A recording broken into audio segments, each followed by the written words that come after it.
आजकल की जिंदगी बड़ी मसरूफ जिंदगी है। हर आदमी कामों की कसरत की शिकायत करता है। ये फकरा आम है कि वक्त नहीं मिलता। ये बात है तो सही, मगर उसकी वजह क्या है?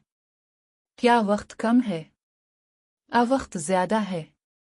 इसका फैसला करना तो बहुत मुश्किल है, लेकिन जितना वक्त है या जितना वक्त किसी शख्स को मिलता है वो कम नहीं होता। उम्र का औसत तो तकरीबन बराबर ही है। बाज़ लोग बहुत ही कम उम्र पाते हैं और बाज़ लोगों को ज़्यादा मोहलत मिलती है।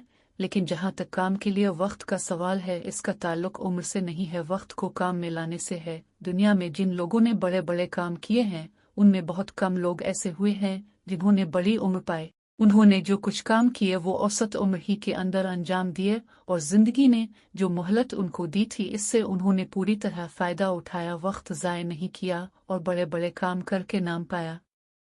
किसी का क्या उम्दा कौल है कि आदमी जितना ज्यादा मसरूफ होता है, इसके पास इतना ही ज्यादा वक्त होता है। बज़ाहिर तो ये बात अजीब सी मालूम होगी, लेकिन गौर करें तो बिल्कुल सही है। मसरूफ आदमी वक्त की कीमत जानता है और उसको बिल्कुल ज़ाय नहीं जाने देता। जो वक्त भी इसको मिलता है इसको वो काम में ले आता है, इसलिए इसको वक्त की कमी की शिकायत नहीं होती। जो आदमी बेकार होता है, कम मसरूफ होता है, वो वक्त की कीमत नहीं जानता। जिस तरह किसी बुजुर्ग को अपना पहचानते हूँ, वो आपके पास से गुजर जाएं मगर आपको पता ना चले कि एक बुजुर्ग हस्ती आपके करीब आई थी, मगर आपने इसको रोका नहीं और इससे फैज़ नहीं उठाया। इसी तरह वक्त भी गोया एक ऐसी हस्ती है कि जो आदमी इसको नहीं पहचानता वो इससे फ़ायदा नहीं उठा पाता और वक्त गुजर जाता है। जितना वक्त भी मिले इसको काम में लाया जाए तो वही वक्त बहुत है, और इसी वक्त में दुनिया में नाम कमाने वाले कारनामे अंजाम दिए जा सकते हैं।